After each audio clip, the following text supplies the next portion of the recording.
What's up, guys? It's Austin here with a little bit of a how-to video.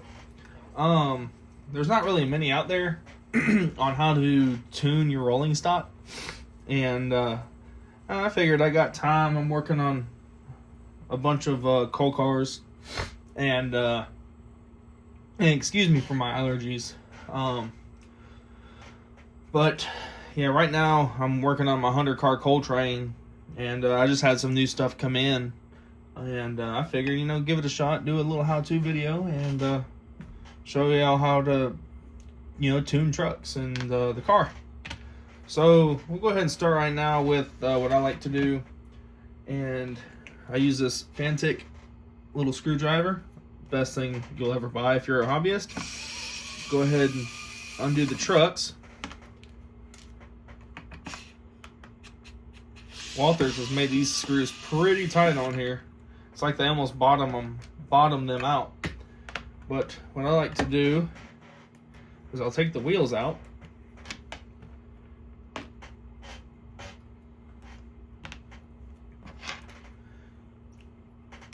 And set the trucks aside. And then I will use these awesome little brushes that I get off of eBay. Or not eBay, Amazon. And they are like a, they're just little micro brushes. And they're pretty cheap. I think I got like 1,000 of them for like $10. But I'll just usually go around the wheel. And I go around the surface, make sure I don't get any on the peg.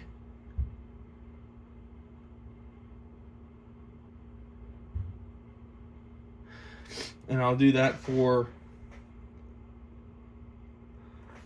all my axles. Gives it, gets rid of that shininess that I don't like. So then I'll do that for all my wheels and get them all dirtied up. Alright, so now when you have all your wheels painted, what I like to do is use this Micromark truck tuner. I've had this for several years. The little rubber piece around wore off. So I just, manhandle it. But yeah, you just stick it in your truck. And what I like to do is just pinch it. And it'll get all the burrs and give it a nice, smooth finish inside. I believe it gives it like a good 45-degree angle to get it more free rolling. But, it does this, it takes about 30 seconds to do the whole thing. But I do this on all my rolling stock, especially when I get them, just so I know that everything is running as smoothly as it can. I haven't had any real issues. So got this one done. Go ahead and work on the next one, and I'll show you about doing weighting. Alright, so now we'll go over weighting your cars. Without doing anything to them as far as adding weights and adding a coal load and whatnot. These usually average about 3.5 to almost 4 ounces per car. But what I like to do is I will put in about half ounce of weight inside on each end over the trucks. And then I buy these coal loads off eBay, and they weigh about 1.5 ounces. So it adds about about 2 ounces to the car, which should give it about 5.5. So this one's a little over about 5.5 or 5.78 ounces. And I like to have mine between 5.5 and 6 ounces. I like heavy trains, and they track really well. And you can get this handy little scale for like $5 off of Amazon. It's made by Toss Zaddy, or however you say it. And so I'll go ahead and grab this other guy over here and show you the weights, or apply the weights. I usually just try to center them up with this little support beam in the middle. Get it as square and close as I can get. Sorry about my chair squeaking if it is squeaking in the video. It's a little old. But yeah, and then, because I'm weird, I like to number the coil loads that correspond to the car it's in. And so, yeah. And these are really nice coil loads. They are made by a guy off eBay. They're called Load King coil loads, and these will fit Walthers Athearn. And these actually will also fit Intermountain, and they look really nice. Don't have to worry about Atlas or Scale Trains. Well, Scale Trains, you can buy them separately, but Walthers doesn't even sell their own separate loads to put in. And then another thing I like to do is I like to keep the original metal couplers if it's Walthers, and I'll just use these trim pin pliers from KD. Just give it a little bit of a pinch, and just to keep it from snagging on anything. How this one's kind of more curved than that one. That way it won't catch crossings, switches, and stuff like that.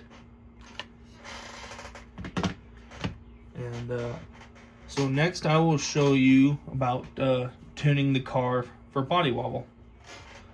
Okay, so now that you have your wheels back in, it gives them a little, more realistic look. So on this end, I generally just tighten this in as far as it'll go, and because it's machined into the weight's metal, they will bottom out, and you won't be able to tighten it anymore like you can plastic. At least with plastic, you can kind of get it tighter and take it easy just to get this truck more snug, because this will cause a lot of body wobble.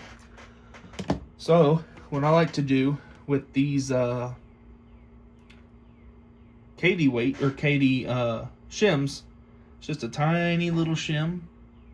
It's one of the thinner ones they make, and it'll allow for you to kind of snug up the truck a little bit more to take out the body wobble, because nothing annoys me more than a car that has body wobble.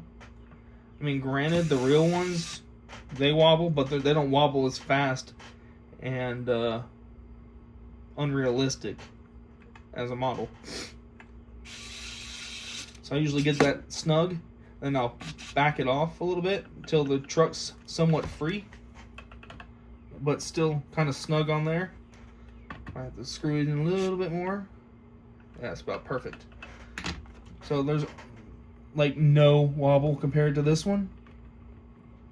And at least on my Colgons, I like to put that shim on the rotary end just to keep it consistent. And these don't affect the coupler height at all. But yeah, this is the finished product with coil load and everything in.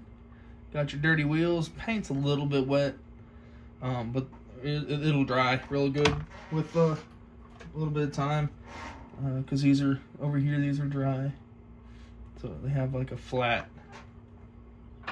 And I forgot, for the wheels I like to use a mixture. Sometimes I'll use flat brown Tamiya, or I'll use linoleum deck brown from Tamiya. But yeah, this is how you tune it. Really same the same idea applies to all the rolling stock out there. Add weight and tune the trucks, make sure your trip pins are good. Just simple stuff to keep you busy and make sure your trains run right. But well, that'll be it for this video. So don't forget to hit the subscribe button and like and comment, and I will see you guys in the next video. You guys take care.